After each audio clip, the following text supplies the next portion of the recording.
नमस्कार दोस्तों। कई हफ्तों से आंदोलनकारी किसान दिल्ली में ट्रैक्टर परेड की तैयारी कर रहे थे। 26 जनवरी के दिन दिल्ली पुलिस से कई दौर की बातचीत। दिल्ली पुलिस इसके लिए तैयार नहीं थी। किसान यूनियन के नेता दिल्ली से बाहर परेड करने की बजाय दिल्ली की सड़कों पर रिंग रोड पर परेड करने की बात कर रहे थे। आखिरकार खबर ये आई कि दिल्ली पुलिस और किसान संगठनों के बीच कुछ सहमति बनी है। सहमति क्या है? क्या अभी भी किसी रूट को लेकर कुछ असहमति है? दिल्ली पुलिस ने कुछ शर्तें लगाई है। इन सब के बारे में बात करेंगे। सुबह का वक्त है, मैं गाजीपुर बॉर्डर पर हूं और हमारे साथ तराई किसान यूनियन के अध्यक्ष हैं तेजिंदर विर्क। और सुबह का वक्त है, पीछे स्टेज है जहां सुबह सुबह अभी वो किसान जो हर रोज रिले हंगर स्ट्राइक पर बैठते हैं वो बैठ चुके हैं आकर। आसमान में कोहरा है, ज़बरदस्त ठंड है और 2 दिन बाद 26 जनवरी है, रिपब्लिक डे। अब जो जानकारी है किसान यूनियन की तरफ से कि उन्हें जो परमिशन मिली है, अनुमति मिली है, उसके मुताबिक सिंघू बॉर्डर के किसान सिंघू बॉर्डर से संजय गांधी ट्रांसपोर्ट कंझावला बबाना से वापस सिंघू बॉर्डर तक निकलेंगे। टिकरी बॉर्डर के किसान टिकरी से चलकर नांगलोई, नजफगढ़, ढांसा, बादली, केएमपी से होते हुए टिकरी तक निकलेंगे। गाजीपुर में बैठे हुए किसान भी ऐसे ही गाजियाबाद, दुहाई होते हुए फिर गाजीपुर पहुंचेंगे। लेकिन किसान नेताओं का दावा है कि किसी का कहना है कि इसमें 2 लाख ट्रैक्टर होंगे, किसी का कहना है 3 लाख ट्रैक्टर होंगे, किसी का कहना है 1 लाख ट्रैक्टर होंगे। लेकिन करीब करीब 80 से 100 किलोमीटर के दायरे में ये ट्रैक्टर परेड, और इस बीच तमाम तरह की तस्वीरें और वीडियो वायरल हो रही है कि कैसे पंजाब के अलग अलग इलाकों से, पश्चिमी उत्तर प्रदेश से, उत्तराखंड से, हरियाणा से किसान दिल्ली की तरफ ट्रैक्टर पर तिरंगा लगाकर रवाना हो रहे हैं। आज सुबह भी मेरे पास कई ऐसे वीडियो आए। करनाल के पास बहुत दूर तक, कई किलोमीटर तक काफिले में ट्रैक्टर्स को देखा जा रहा है। अब ये किसान ट्रैक्टर परेड कहाँ करेंगे, क्या इसमें अभी पेच है, वो भी मैं समझूंगा। साथ में ये कि आखिरकार किसानों का ऐसा शक्ति प्रदर्शन है जिससे दिल्ली में पहली बार दिल्ली देखेगी किसानों की ताकत। लेकिन क्या इस ताकत के सामने, इस प्रदर्शन के सामने, इस दबाव के बाद भी सरकार झुकेगी? ये बड़ा सवाल है, क्योंकि अभी सरकार से बातचीत टूट चुकी है। सबसे पहले तेजिंदर विर्क साहब, कल चूंकि दिन भर सिंघू बॉर्डर पर मीटिंग थी किसान नेताओं के साथ, तो अब क्या फैसला हुआ? अभी जैसे अखबारों में मैं देख रहा हूँ तो कई तरह की खबरें हैं। दिल्ली पुलिस की तरफ से कहा गया कि अभी हमने रूट के लिए सहमति नहीं दी है, हमें उनसे लिखित तौर पर चाहिए कि वो कहाँ, किस इलाके में जाना चाहते हैं, किस सड़क पर होंगे, किस रूट पर उनका ट्रैक्टर जाएगा। लेकिन किसान नेताओं की तरफ से एक प्रेस विज्ञप्ति जारी कर दी गई है और सिर्फ ये कहा गया कुछ जगह पलवल में किसानों के बारे में अभी कहाँ से जाएंगे इसके बारे में अभी निर्णय नहीं लिया गया, लेकिन बाकी जगह का फैसला हो गया। पुलिस ने सहमति दे दी। और यह भी एक किसान नेता ने कहा, अभिमन्यु कुहार का मैं देख रहा हूं, कि दिल्ली पुलिस ने कहा है कि बैरिकेडिंग हटा ली जाएगी। तो क्या है, आप बताएं जरा जानकारी जो।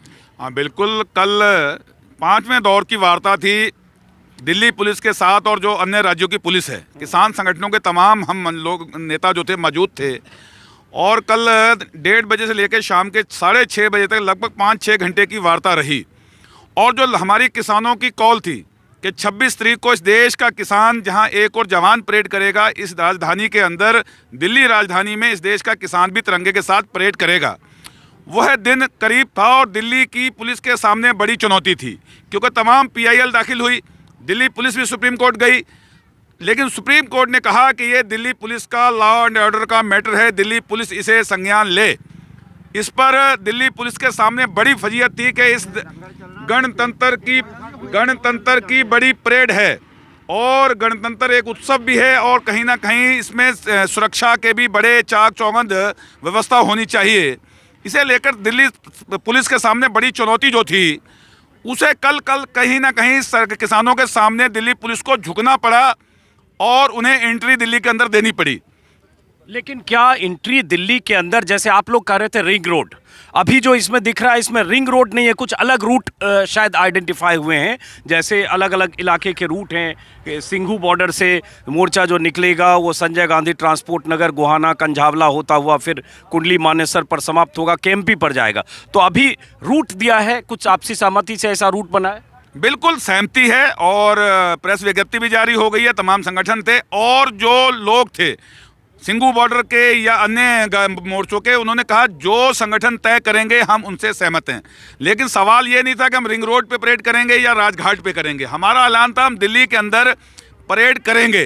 तो दिल्ली के अंदर परेड करने का जो सवाल था सबसे बड़ा, वह कहीं जगह निश्चित नहीं थी, ना तय निश्चित ऐसा नहीं था कि हम राजघाट पे करेंगे, हम राजपथ पे करेंगे या रिंग रोड पे करेंगे। हमने डिमांड की थी कि हमें रिंग रोड दे दो, लेकिन पुलिस ने कहा कि रिंग रोड जो है सुरक्षा की दृष्टि से गणतंत्र परेड पर एक जो है हमारा एक गणतंत्र की परेड में कोई घटना ना हो जाए, उसके लिए एक रास्ता है, उसे हम जो है दिल्ली की जनता के लिए और आम लोगों के लिए नहीं दे सकते। तो तमाम जो रोड दिए गए हैं वो किसान संगठनों की सहमति से तय हुए हैं और ये शांतिपूर्वक होगा, पीसफुली होगा। और जो एक शक था आम किसानों के मन में कि हमें आगे पुलिस जाने देगी नहीं देगी, लेकिन पुलिस स्वतः इन बैरिकेडिंगों को हटाएगी। जो पिछले 60 दिन से बैरिकेडिंग लगे हुए थे और पुलिस लगातार खड़ी थी, उन बैरिकेडिंगों को हटाने का काम दिल्ली पुलिस खुद करेगी और किसान हाथों में तिरंगा लेकर, अपने अपने संगठनों का झंडा लेकर दिल्ली के सीमा के अंदर गणतंत्र की परेड करेगा। अब ये जो अभी जानकारी है कि जो रिपब्लिक डे परेड है उसके खत्म होने के बाद करीब 12 बजे से किसानों की परेड शुरू होगी। यही बार बार किसान नेता भी कह रहे थे कि हम टकराव नहीं चाहते हैं। रिपब्लिक डे की एक गरिमा होती है, आन बान शान है, चूँकि देश की गरिमा से जुड़ा हुआ है रिपब्लिक डे परेड। उसके बाद किसान परेड करेंगे। जहाँ मैं हूँ गाजीपुर पर, यहाँ कई ट्रैक्टर्स आप देख रहे हैं, मैं देख रहा हूँ जैसे पीछे ट्रैक्टर है, वहाँ तिरंगा लगा हुआ है। किसानों का कहना है तिरंगे के साथ ट्रैक्टर्स सड़कों पर, जो जहां भी जिन सड़कों पर उन्हें अनुमति मिलेगी उन सड़कों पर ट्रैक्टर्स परेड होगी। अब एक खबर मैं जो लगातार देख रहा हूं कि ट्रैक्टर्स में झांकियां भी होगी। कहा जा रहा है कि अलग अलग राज्यों की झांकियां होगी, कलाकारों की पेंटिंग होगी, किसान आंदोलन से जुड़ी झांकियां होगी। इसके बारे में क्या है कुछ जानकारी? बिल्कुल, गणतंत्र की परेड है। जैसे राजपथ पे परेड होगी, झांकियां निकलेंगी, अलग अलग आर्मी के लोग या जवान करेंगे परेड, उसी तरह देश का भी जवान है, किसान है। जहां उसका एक बेटा इस देश की सीमा पर देश की सुरक्षा करता है, वहीं इस देश का किसान देश के अंदर खाद्य उत्पादन कर ये रसद पैदा कर अन्न उत्पादन कर इस देश की सुरक्षा का एक हिस्सा है। तो हम भी 29 राज्यों से लोग आएंगे, अलग अलग झांकियां बनेंगी, अलग अलग हमारे किसान जो छोटू राम जैसे और तमाम जो किसान हुए हैं, हमारे जो क्रांतिकारी भगत सिंह हुए हैं, उधम सिंह हुए हैं, उन सबको अपना आदर्श और इस झांकियों के अंदर शामिल करेंगे और बिल्कुल एक इतिहास बनेगा। इतिहास तो बन चुका है आंदोलन, पूरी दुनिया के गिनीज बुक में नाम दर्ज होगा कि 70 साल आज़ादी के बाद सबसे बड़ा किसानों की ये क्रांति हुई है। लेकिन ये 26 जनवरी की जो परेड है, जो लगातार सरकार और कुछ एजेंसियां ये डर पैदा कर दिया कि ये 26 तारीख को अराजकता करेंगे, लेकिन 26 तारीख की परेड जिस शांतिपूर्वक तरीके से और बढ़िया तरीके से इस देश का किसान करेगा, नौजवान के हाथ में तिरंगा होगा। हमारा हथियार तिरंगा है, इस तिरंगे ने इस देश को आज़ादी दिलाई। 3 रंग शांति के प्रतीक हैं, लेकिन लोग ये जो किसानों के अधिकारों की आज़ादी की लड़ाई है, ये आज किसानों की आज़ादी की लड़ाई है, इस लड़ाई को भी इस तिरंगे से ही जीत कर जाएगा किसान। और इस परेड के बाद ये पूरी दुनिया देखेगी, पूरी दुनिया में मिसाल बनेगा कि किसानों ने जो दिल्ली के लोगों के अंदर कुछ लोग मीडिया जो गोदी मीडिया लगातार डर पैदा कर रहा है, इतने लाख किसान आ जाएगा। हम पूछते हैं, दिल्ली की आबादी 2.5 करोड़ है, दिल्ली के 2.5 करोड़ लोगों से दिल्ली को खतरा नहीं है। दिल्ली के अंदर मेरे हिसाब से लाखों व्हीकल रोज चलते हैं, उनसे दिल्ली को खतरा नहीं है। अगर 50,000 1 लाख ट्रैक्टर दिल्ली में चला जाएगा, उससे दिल्ली को खतरा हो गया।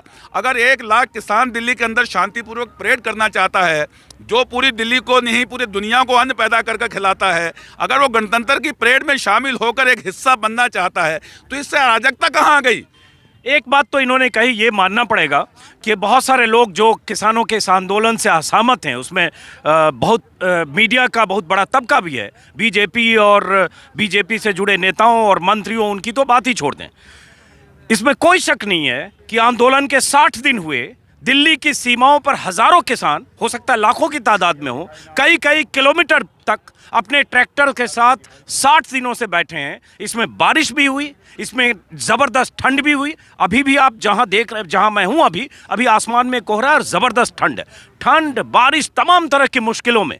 और बाद में तो किसानों ने इंतजाम भी किए बारिश से बचने के। उसके पहले तो किसानों को तमाम मुश्किलों का सामना करना पड़ा जब अचानक बारिश हुई और टेंट के भीतर पानी गया। वो तस्वीरें भी आपको दिखाई। इसमें कोई शक नहीं कि 60 दिन तक चला ये आंदोलन किस अंजाम पर पहुंचेगा ये आने वाला वक्त बताएगा। लेकिन 60 दिनों तक जिस ढंग से आंदोलन हुआ, आंदोलन में कोई हिंसा नहीं हुई, कोई अप्रिय घटना नहीं हुई, कोई ऐसी बात नहीं हुई जिससे आंदोलन कलंकित हो। इसलिए ये आंदोलन इतिहास में तो जरूर दर्ज हो रहा है। अब एक सवाल है कुछ लोगों से पूछते हुए, क्या वजह है कि केंद्र सरकार के मंत्री कहते हैं कि जब आंदोलन की शुचिता भंग हो जाती है तो समाधान मुश्किल होता है। अब यहाँ चेहरे देखिए, ये सब लोग हैं जो आंदोलन में, अब ये एक बुजुर्ग हैं, अब इनके चेहरे भी देखिए और इधर भी जो लोग हैं इनके चेहरे देखिए। एक बुजुर्ग और यहाँ थे, अभी यहाँ भी हैं, पीछे भी हैं। इनमें से कौन ऐसा है जिसके शामिल होने से लगता है शुचिता भंग हो रही है? और मैंने देखा है बीते 60 दिनों के भीतर 70 साल, 80 साल, 85 साल, यहाँ तक कि 90 साल। और जहाँ मैं गाजीपुर में हूँ, इसी एलिवेटेड रोड के नीचे एक शख्स बैठे हैं 97 ईयर्स के, 97 साल के, और उसके बाद ट्रैक्टर में बैठे हैं वो 56, 57, 58 दिनों से। तो इसमें कहाँ से शुचिता भंग हो रही है ये समझने की ज़रूरत है, क्योंकि सरकार और सरकार का तंत्र किसानों को लगातार डिस्क्रेडिट करने की कोशिश कर रहा है, क्योंकि उन्हें किसानों की मांग हजम नहीं हो रही है। ये बहुत बड़ा सवाल है। और मैं फिर आपसे एक सवाल है कि अगर आपने, ठीक है इतने दिनों से आंदोलन 60 दिनों से हो गया, 26 जनवरी के इस परेड से क्या लगता है कि आपको क्या हासिल होने वाला है? क्योंकि सरकार से बातचीत टूट चुकी है। देखिए, 26 जनवरी का कार्यक्रम आंदोलन का एक हिस्सा है। ये पर्व हमारे इस आंदोलन के बीच में आ गया तो हमने भी ऐलान किया था कि हम मनाएंगे, और आज या कल के अंदर आगे के कार्यक्रम भी संयुक्त मोर्चे की ओर से निर्धारित कर दिए जाएंगे। 26 जनवरी इसलिए महत्वपूर्ण है कि हम डेमोक्रेटिक कंट्री के अंदर रह रहे हैं, जिस लिए हमने आज़ादी की लड़ाई लड़ी, हजारों लोगों की जानें हमने शहीद हुए, और जिस गणतंत्र का स्थापना हुई, आज गण की प्रतिष्ठा का सवाल है सबसे बड़ा कि इस गणतंत्र पर गण की प्रतिष्ठा रहे। तो इसे लेकर आज जिस संविधान को लेकर हम, हमारा फंडामेंटल जो राइट हैं संविधान के, इसलिए गणतंत्र का महत्व ज़्यादा है, क्योंकि इस दिन हमारे गणतंत्र की स्थापना हुई है संविधान की, और लागू होता है। और उसी देश का किसान पिछले 60 दिन से अपने संवैधानिक अधिकारों के लिए सड़कों पर बैठा हो, खुले आसमान के नीचे, और 150 से ज़्यादा उनके किसान शहीद हो गए हों, और उसके बाद भी देश की दमनकारी सरकार अड़ी गड़ी हो और दमन पे उतारू हो, उसे एक संदेश देने के लिए गणतंत्र की परेड पूरी दुनिया को दिखाने के लिए है कि जिस डेमोक्रेटिक कंट्री के अंदर हम रह रहे हैं, जो हमारा संवैधानिक राइट हैं, उनके ऊपर सरकार कैसे उन्हें कुचलने का काम कर रही है। एक बहुत बड़ी बात है कि 125 से ज़्यादा किसानों की मौत की बात होती है, जिसमें कुछ हादसे के शिकार हुए, किन्हें हार्ट अटैक हुआ, खुदकुशी कई लोगों ने की। उसमें एक संत भी थे जो पंजाब के गुरुद्वारे के, उन्होंने खुदकुशी की सिंघू बॉर्डर पर, टिकरी बॉर्डर पर खुदकुशी की खबरें। और जहां मैं गाजीपुर बॉर्डर पर हूं, यहां भी एक 75 साल के बुजुर्ग ने खुदकुशी की थी, और मेरे सामने उनकी लाश एक टॉयलेट से निकाली गई थी, और उनकी सुसाइड नोट में जो कुछ लिखा था वो मुझे अभी भी मेरे जहन में दर्ज है। लेकिन इन खुदकुशियों से सरकार की सेहत पर कोई फर्क नहीं पड़ता।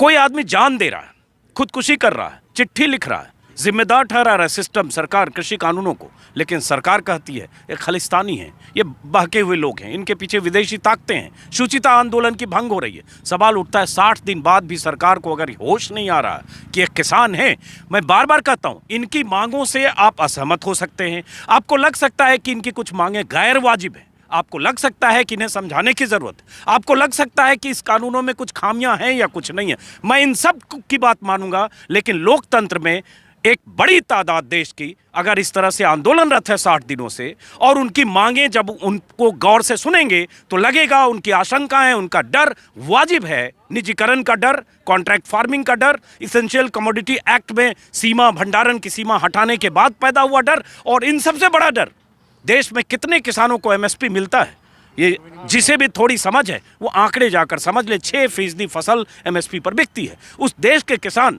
अगर सड़क पर हैं तो आप इन किसानों को खारिज करती है सरकार, और उन्हें असली किसान बताती है या असली नेता बताती है सरकार, जो जाकर नरेंद्र तोमर से मिलते हैं और तस्वीरें खिंचवाते हैं।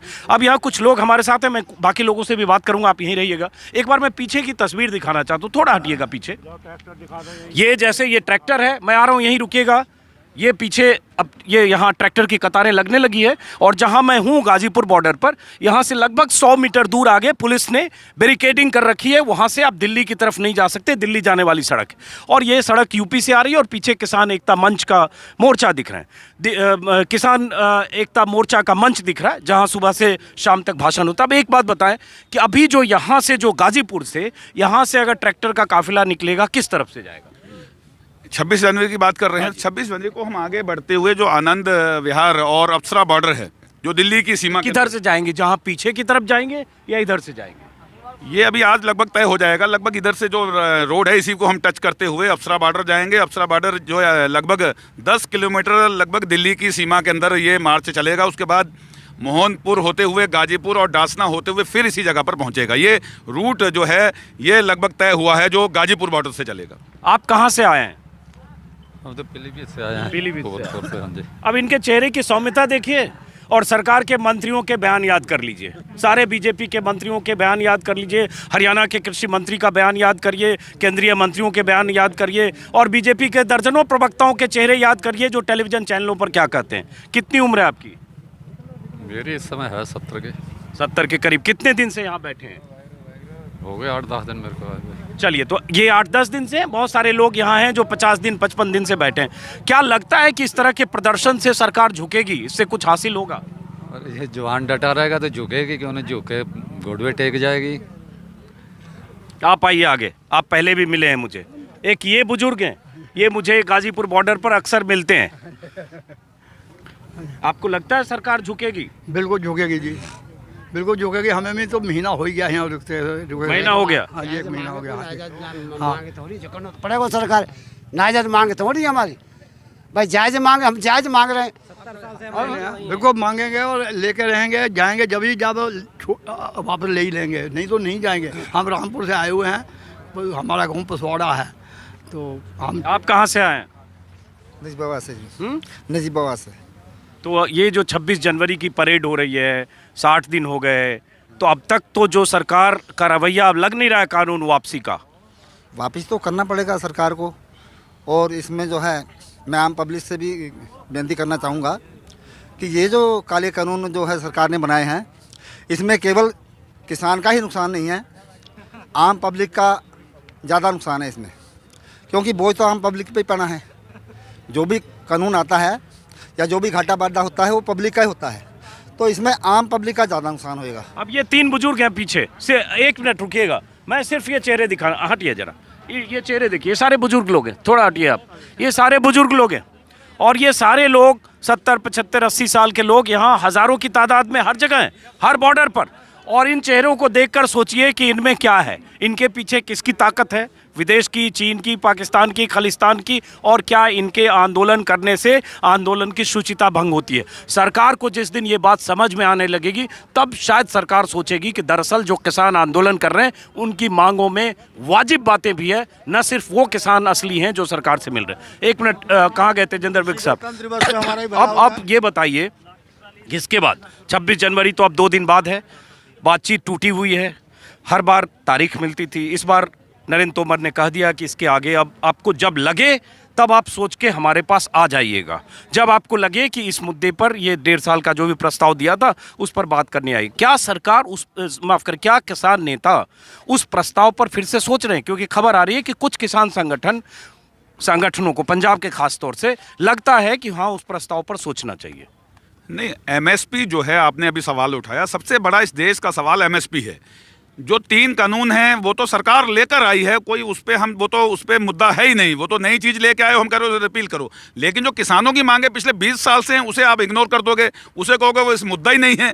मुद्दा क्यों नहीं है? सबसे बड़ा मुद्दा पिछले 20 साल से देश का किसान 6% एकमात्र पंजाब राज्य के अंदर प्रोक्योरमेंट होता है धान और गेहूं का, बाकी पूरे देश के अंदर ये लोग खड़े हैं, पूछ लीजिए, 900 से लेके 1100 रुपये धान बिका है, 3 महीने हो गए अभी तक भुगतान नहीं हुआ।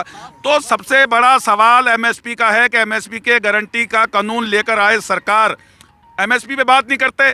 चर्चा हो गई 11 दौर की, 10 दौर की, लेकिन 3 कानून रिपील पर जब चर्चा होती है और जब किसान नेता कहते हैं कि एमएसपी पर आओ तो बोले बाद में बात करेंगे। बाद में क्यों करेंगे? पहले आपने पराली की बात की, आपने 2020 बिजली एक्ट की बात की, तो एमएसपी की बात करिए। पहले एमएसपी को कानूनी जामा पहनाइए। आप सदन चल रहा है, सदन से पहले अध्यादेश लेकर आओ और उसको उस कानून का रूप दो, तब जाकर कहीं ना कहीं रिपील पर भी चर्चा हो सकती है। लेकिन सवाल सबसे बड़ा सवाल लेकिन सवाल अब ये है कि अब 26 जनवरी तक का कार्यक्रम आपने अनाउंस कर दिया। हो सकता है परेड आप रिंग रोड पर चाहते हो, लेकिन बाकी रूट पर जो रूट सहमति बने वहाँ परेड कर लेंगे। इसके बाद क्या है? इसके बाद मैंने कहा कि अगला कार्यक्रम आज और कल में हमारा निर्धारित हो जाएगा। अगले कार्यक्रम होंगे, हो सकता है पद यात्राएं हो सकता है विभिन्न राज्यों के अंदर जो है हम बड़ी बड़ी रैलियां करने का कार्यक्रम हो, या उन प्रांत पूरे देश के अंदर किसान यात्रा भी हो सकती है। तमाम तरह के कार्यक्रम की रूपरेखा आने वाले दिनों के अंदर 1-2 दिन में निर्धारित कर दी जाएगी। और सरकार ने, आपने कहा कि सरकार ने कहा है कि इस प्रपोजल पर अगर आप आओगे तो बात करने के लिए स्वागत है, लेकिन 29 तारीख से इस देश की लोकसभा भी शुरू हो रही है। उस लोग जो मंदिर है, जिस मंदिर के अंदर हमने अपने वोट से चुनकर जिन सांसदों को, जिन लोगों को भेजा जो मंत्री बने, उनसे भी इस देश की जनता सवाल पूछेगी कि आप हमारे जनप्रतिनिधि थे, आपने सदन के अंदर जब आपका वोटर सड़क पर बैठा है, आपने संसद के सदन के अंदर कौन सी बात उठाई? किसानों की बात उठेगी नहीं उठेगी? ये भी बड़ा सवाल इस सत्र के अंदर होगा। और इस संसद सत्र के अंदर जो है, जो किसानों के साथ आवाज़ उठाएगा उसे किसान, जो नहीं उठाएगा उसे बेनकाब करने का भी इस देश का किसान करेगा। और जो सरकार कह रही है कि बात करने के लिए आना चाहे आ जाए, सरकार को बुलाना पड़ेगा। सरकार बुलाएगी, आज नहीं तो कल। और ये मन से वहम निकाल दें कि ये 1 महीना 1.5 महीने, अभी तो 2 महीने हुए हैं। अभी तो सरकार ने कह दिया हम आपको नहीं बुलाने जा रहे हैं, आपको जब लगे आ जाइएगा। ये सरकार तय करे। बैठा है अन्नदाता, अभी तो देश के अंदर आंदोलन होगा, बहुत बड़ा आंदोलन है। और ये आंदोलन आर पार के लिए किसान निकला है। रोज रोज आंदोलन नहीं होंगे, रोज रोज लड़ाइयाँ नहीं लड़ी जाएंगी। आर या पार करके जाएंगे, या तो अधिकार लेकर जाएंगे, या फिर जिंदगी भर के लिए गुलाम होकर चले जाएंगे। चलिए, बहुत बहुत शुक्रिया तेजिंदर विर्क साहब। तो आपने सुन लिया, यही किसानों को और आंदोलनकारी किसान नेताओं को लगता है कि अगर इस बार इस आंदोलन को हम सरकार के जो 3 कृषि कानून हैं, उन कानूनों की वापसी तक इस आंदोलन का दबाव नहीं बना पाए, तो फिर ऐसा आंदोलन दोबारा नहीं होगा। और उनकी जो आशंकाएं हैं उस पर कई बार वीडियो में मैं बात कर चुका। और यहाँ से अब मैं जाऊँगा कुछ देर में सिंघू बॉर्डर, और जो मेरी जानकारी है करनाल की तरफ से हाईवे पर ट्रैक्टर्स की कतारें हैं कई किलोमीटर लंबी। कोशिश करूँगा कि उस हाईवे की तस्वीरें भी आपको दिखाऊँ। कोशिश करूँगा कुछ कृषि विशेषज्ञ और कृषि कानूनों का विश्लेषण करने वाले लोगों से भी आज सिंघू बॉर्डर पर बात करूंगा। और जैसा कि मैंने बताया, हर रोज़ सुबह की ये तस्वीर आपको ज़रूर दिखाता हूं जब भी मैं गाज़ीपुर बॉर्डर पर होता हूं। और ये सामने फिर से एक ग्रुप 6, 7, 8, 10 किसानों का एक ग्रुप फिर से सुबह भूख हड़ताल पर यहाँ बैठ गया। ये सिलसिला हर रोज़ चलता है, सुबह 8 बजे से लेकर अगली सुबह 8 बजे तक। और सुबह 8 बजे फिर कुछ और किसान आते हैं और ये किसान भूख हड़ताल से उठ कर जाते हैं। और 60 दिन हो चुके। मौसम आप देख रहे हैं, ठंड का आपको अंदाज़ा होगा। और आज रविवार है, आपकी छुट्टी होगी, आप घर में होंगे। और बार बार मैं कहता हूँ, इस ठंड में अगर उत्तर भारत में रहते हैं तो शायद रजाइयों में होंगे, सुबह के ब्रेकफास्ट की तैयारी कर रहे होंगे। और किसान यहाँ सड़कों पर किस हाल में हैं और उसके बाद भी कितने हौसले के साथ हैं, इसकी मिसाल है इस वीडियो में जो आपने सुना। फिलहाल इस वीडियो को यहीं खत्म करता है दोस्तों, फिर मुलाकात होगी किसी और वीडियो में। नमस्कार।